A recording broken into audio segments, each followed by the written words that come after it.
that existed were troglodytes. 1972 gave us a handful of those songs, tracks that were catchy enough to shoot up the charts, but strange enough that the artist never found the same magic again. In this harbor town, and she works. Today, we're diving into the bizarre world of one-hit wonders from 1972. Let's begin. 10. Popcorn, Hot Butter.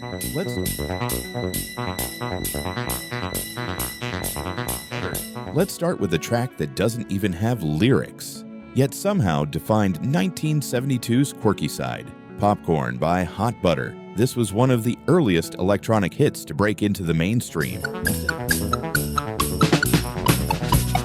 Instead of guitars and drums, it was all synthesizers, making it sound like something from a sci-fi arcade. People loved it because it was playful, futuristic, and, well, fun. But here's the kicker. The band behind it didn't really have anything else to offer. They became the very definition of a one-hit wonder. 9. I Can See Clearly Now, Johnny Nash. I can see clearly now, the rain is gone. Now technically, Johnny Nash had other minor songs, but this is the one everybody remembers. On paper, the lyrics are simple. I can see clearly now, the rain is gone. I can see all obstacles in my way. But in 1972, the mix of reggae-inspired rhythm and uplifting positivity made it a cultural anthem. Still, some critics at the time called it too simplistic, a little too greeting card in its lyrics. But simplicity worked. It topped the charts and still plays in movies today. 8. How Do You Do? Mouth and McNeil. How we know it's long ago, you said I love you too.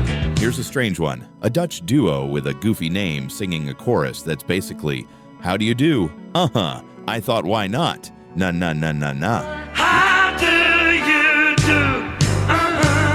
I thought, why not? Na na na na. It's repetitive, it's silly, and yet it was irresistible. In 1972, this track shot into the US Top 10. Why? Probably because sometimes people just want a fun, mindless tune. Fun fact, Mouth and McNeil actually had more success in Europe, but in America, this was their only big splash. It's a song you either love instantly or roll your eyes at. Which camp are you in? 7. Me and Mrs. Jones, Billy Paul. Me and Mrs. Jones. Now let's get dramatic. Billy Paul's Me and Mrs. Jones is smooth, soulful, and lyrically different kind of scandalous. It's all about an extramarital affair. 1972 listeners couldn't get enough. Holding hands, making all kinds of plans. The song hit number 1, won and became an anthem of secret love. But here's the odd part. Paul never found another hit this big. Maybe America could only handle one major affair ballad per decade. 6. I Gotcha, Joe Tex. Give it all up, I gotcha. Here's where things get funky. Joe Tex had been grinding for years, but I Gotcha was his breakout, and ironically, his only huge hit. You thought you got away from me, did you? But all I gotcha. The lyrics? Half sung, half yelled, almost confrontational. I Gotcha, uh-huh. It was funky, aggressive, and definitely strange compared to the smooth soul of the time. You promised me the day that you quit your boyfriend. People either loved the rawness or found it annoying. Either way, it went platinum. It's kind of like James Brown met a comedy sketch and turned it into a record. Sort of 5. The City of New Orleans, Arlo Guthrie. Riding on the city of New Orleans. Arlo Guthrie, son of folk legend Woody Guthrie, gave us one haunting folk country tune in 1972, The City of New Orleans. It's basically a love letter to train travel with lines like, Good morning, America, how are you? At first, radio programmers weren't sure what to do with it. Folk was fading, rock was rising. As in trains that have no name, and freight yards full of old black men. But somehow, this nostalgic train song broke through. It was his only big chart hit, though. After that, Guthrie remained a respected folk figure, but never again crossed over to the pop mainstream. Nishar's 4. Garden Party, Rick Nelson. When I got to the garden party, they all knew my name. Here's a weird one with a backstory. Rick Nelson, yes, the teen idol from the 50s, writes a song about playing a concert where the audience boos him for not playing his old hits. So what does he do? He writes Garden Party to vent about it. All I say, I'd rather drive a truck. Lyrics like, "You can't please everyone, so you gotta please yourself," struck a chord with disillusioned listeners.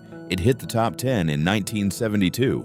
After that, though, Rick never saw another big chart hit, but hey, he got the last laugh. 3. Long, Cool Woman in a Black Dress, the Hollies.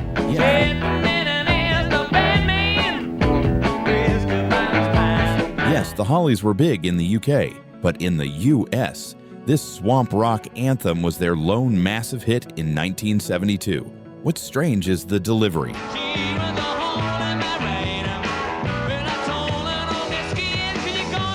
It sounds suspiciously like Creedence Clearwater Revival. The lyrics hardly make sense. Something about an FBI raid, a femme fatale, and not much else. But the groove was undeniable.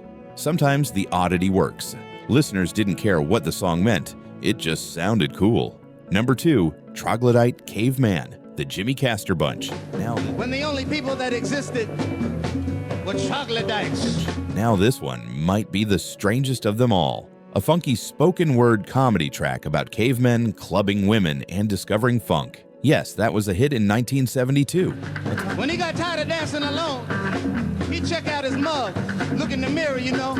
A top 10 hit, actually. Half novelty, half groove, all weird. Jimmy Castor never had another hit that reached those heights, but Troglodyte lives on as one of the quirkiest one-hit wonders of the decade. If this song dropped today, do you think TikTok would make it viral again? Number 1, Brandy, You're a Fine Girl, Looking Glass. There's a girl in this harbor town and she works. And finally, we end with one of the most unforgettable oddities of the year, Brandy, You're a Fine Girl. On the surface, it's a sweet story about a barmaid named Brandy. Laying whiskey down, they say Brandy. But lyrically, it's tragic. The sailor she loves will never settle down. It's basically a sea shanty disguised as a pop hit. America loved it. It hit number 1, won and became one of the most iconic one-hit wonders of all time. The band Looking Glass never repeated the magic, but honestly, when your one hit is this memorable, do you even need another? So there you have it, 10 of the strangest, most lyrically odd one-hit wonders of 1972. Some made us laugh, some made us cry, and some just made us scratch our heads. Which one do you remember the most? And which one do you never want to hear again? Let me know down in the comments. And hey, if you love taking these musical trips back in time, make sure to hit subscribe and turn on notifications. We've got plenty more forgotten gems and strange hits coming your way. Until next time, keep the record spinning.